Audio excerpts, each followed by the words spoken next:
When my brother says end it, they get government.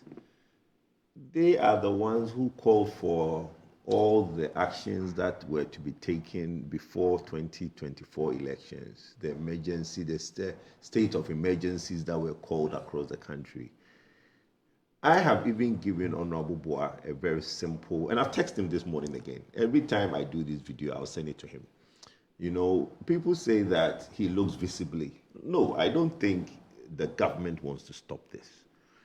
Galamsey, Kwadwo Poku have said, you can take one step and it will reduce drastically. And that step is to, every time the excavator you arrest in the Galamsey area, prosecute the owner of that excavator. The rich man who bought the galamsey, it should be criminal offense to have your galamsey, to have your excavator doing galamsey. If we start jailing rich men who owns galamsey, who owns excavators? Who owns excavators, yes. If we start jailing the owners of the excavators, the galamsey will reduce drastically, because the degradation of the land you are seeing is because of an excavator. Human hand assault, or what used to happen back 60, 70 years ago. I mean, I have huge land in Nananko. I've been going there since I'm a kid. And you go there, when they go and do the soil, they put it in sacks, bring it to the village, and wash it. Yeah. That was what used to happen before. Yeah. And that's everybody. You go to your farm, somebody has now dug some area, we put it in sack and carry it home. Today, the reason that we are seeing this level of degradation is of the excavator. Yeah. So that, look, when the government stopped, I grew up in Atuabo. Thank you. And I saw it. Exactly. So when the government stopped importation or the clearing of excavators at the port, you go and see the number of excavators at the port waiting to be cleared. We've packed all of them at. But my brother, but it tells you that if you see the amount, if you see the amount of excavators, you are saying that you've arrested 400. There's another 400 being cleared. Yeah, so everyone those ones who were at the port. Thank you. We've taken the control of them. They are determined. I agree. So my point, my brother, is saying that look, there are rich men who have seen that to invest in excavators is the way to go. If they are going to put it in our land to now degrade, to put it in our rivers, arrest the owner and jail the owner of the excavator. Simple. I agree with you. I don't see where there's bats on this conversation. And today, 8 months on, from texting on Raboboa and you're saying he's visibly worried. Visibly worried how? Simple matter. Go to Minister of Interior. Today, NDC is known for certificate of emergency. Go to Parliament, pass a law that incriminates the person who owns an excavator in a galamsey or in a river. Do you know this tariff that we'll be discussing? Have you seen the Ghana water video? Our tariffs is going up by over 180% because of the river bodies now. In some part of the central region, Ghana Water have shut down the processing plant. They can no longer process water in the central region. Yeah. So, look, we said at a point we were going to import water. Everybody thought it was a joke. Yes, it's been said that at a point, if we are not careful, Ghana will import water. We thought it was a joke. Gradually, we are getting to that point where Ghana Water can no longer. They were using 40 bags of alum. What they were using in a month, they are now using it in a day. Now they've even abandoned the alum because there's no point. Alum cannot treat the water anymore. So they've now gone for a much more expensive chemical. They are now asking Ghanaians to pay 180% increase in water tariffs. So look, it's not about ifs and buts. It's not about Honorable Boa looking visibly whatever. There are measures to be taken. Look, politics, we did it in 2019, 2018, before the 2020 election. We have said it. We have a report, the MPP, when we were fighting it with Operation Vanguard, right? Nanado bet his presidency on it. The NDC community people, the MPs, if you look at the axle of the mining areas, we lost all those MPs because the Galamsey people were paying voters vote against MPP because NDC, the unbombs, Galamsey, 2020. You understand? So we lost it then. It's become highly politicized. This Manson thing that you are seeing, if we lose it, that's it. If the military has gone and they are 100 and they are not enough, please, CDS, send more military. In fact, this morning, and news is They should send more military. This morning, they've because sent if more military. they don't win, and there is how do you call it? Warning shots being fired on. but it doesn't matter. They should send more military. It's war. It's war. Look, it's them against us. And you see, let me come back to the gold board issue. Sami Gyamfi has made a very interesting point, and I have actually engaged Geological Survey Authority. There is a need to have mapping. The Mineral Commission man said it, that the reason people are now out doing galamsey everywhere is that the data to show that there is gold here is not there because they are not funded. So the government should find money for Geological Survey Authority to map areas. That one, if you map 1,000 acre in the Manson Kwanta area in the middle of nowhere, you put everybody there to mine. But then you see, even now, the people who are giving the license to mine, we need to check how they are also mining.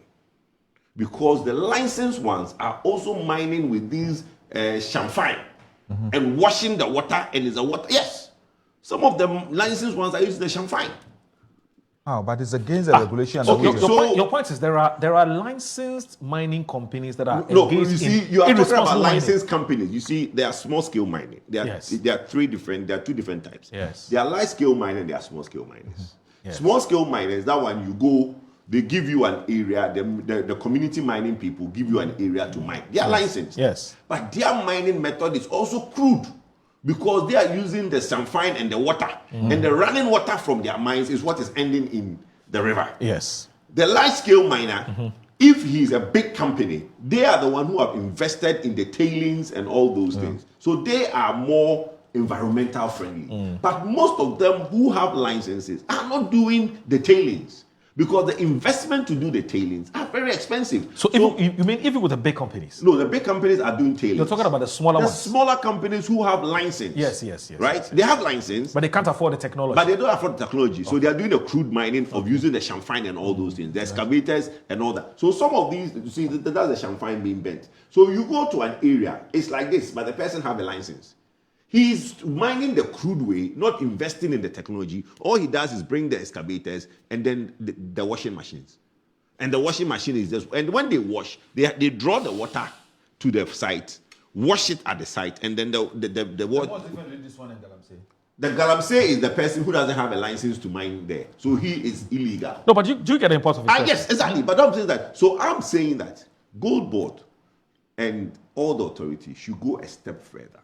That even the licensed miners, let's look at how they are also operating. Yeah. You understand? Yeah. So it's not only the illegal guys who are operating like this. Yeah. The licensed one are also cutting corners because he doesn't want to invest in the technology, doesn't invest in tailings, doesn't invest in all those things, and they are doing this. So the point is that we need the gold, and this is something that, like I said, a lot of the things that we've come up with, the NDC have come and welcome it. Yes, we came up with gold for oil. They are gold for reserves. They are doing gold for reserves under Gold Board. Something that I mentioned earlier, and you said that if it's there, Gold Coast refinery is there. They are now having a refinery that can do 480 kg a day. Royal Ghana Gold, which is the one next to PMMC, which was inaugurated in August 2024, is also there. They are doing 400 kg per day. So there's no need, because this capacity between the two of this is about 800, 900 kg per day capacity in the country. We don't need to build another refinery. I'll be surprised if Gold Board think they need to build another refinery. This are private refineries? Private, yes, private. Maybe but this one, the Royal Bank of Ghana has 30% shares. Okay. The one at PMMC is a purely. Yeah, but Ghana. But now that we are moving away from government, you said it yourself that things that government own doesn't run well. Yeah. If private people have invested and we have a capacity in country where Bank of Ghana has 30% shares of the Royal Ghana one, the one next to PMMC, next to PMMC, they built one there. The in-country capacity now is about 900 kilograms kg a day. It's huge.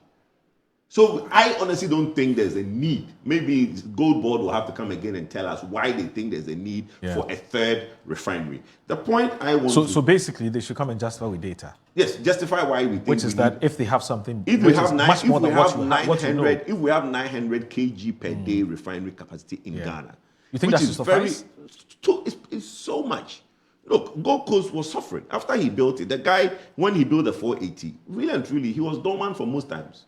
Because 400, look, gold is in... Those were the times when people were smuggling. Yeah, I agree. So gold is in ounces. Oh. You see, 4G a day is a lot. Yeah. 4 kg, 480 a day is a huge amount. So I'm saying that with 480 from Gold Coast, 400 from Royal, it's almost 900 because there's other small refineries. Yeah. I don't know what Gold Board wants to do. I need further and better particulars. But what I'm saying is that we have enough capacity in country now not to build a new one. They have to come and tell us why they think there's a need to build a new one. The last point I want to make is that Gold Board, for me, should keep a ledger. And there's an advice I'm giving to my brother Sami. Okay. They should keep a ledger of all seized gold and assets. Okay. You know, there's a lot of seizing going around. Yeah. I think recently some people even seized With and NACOG. and handed to them. They should keep a ledger of it. Because one day, there's going to be that accountability. Okay. Because, yes, you need to account for it. It's not only the gold you're dealing that you account for. You also account for the things that you seized and became yours because the other people's property that you seized. Yeah. So they may end up going to court. Yes, they may end up going to court, whatever. So you need to keep a ledger of all the things you've seized. So this thing that they keep seizing things, they should keep a ledger. The predominant problem Gold Board has today is the buying of gold in the local market. You know, Bank of Ghana came and said that there was losses made in the gold for oil. Yes. 1.9 billion Ghana cedis of that loss was in the buying of gold in the local area. Because when you give cedis to the guys to go and buy, they are using the world market price of gold at the local level to buy gold. Yeah. Meanwhile, the impurities you are buying, the gold you are buying from the local area, it's not the same as the world market gold. Yeah, because the world market gold is refined. The quality is not the same. So also the dollar to the cedi.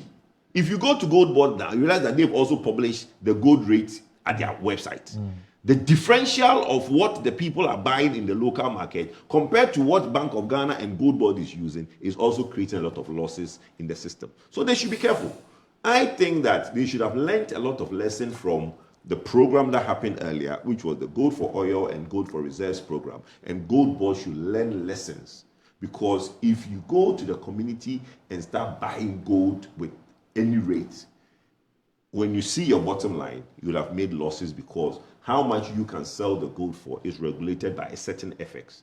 How much you bought the gold for is different FX. So that FX differential will end up creating losses for Gold Board. I hope you understand what I'm saying.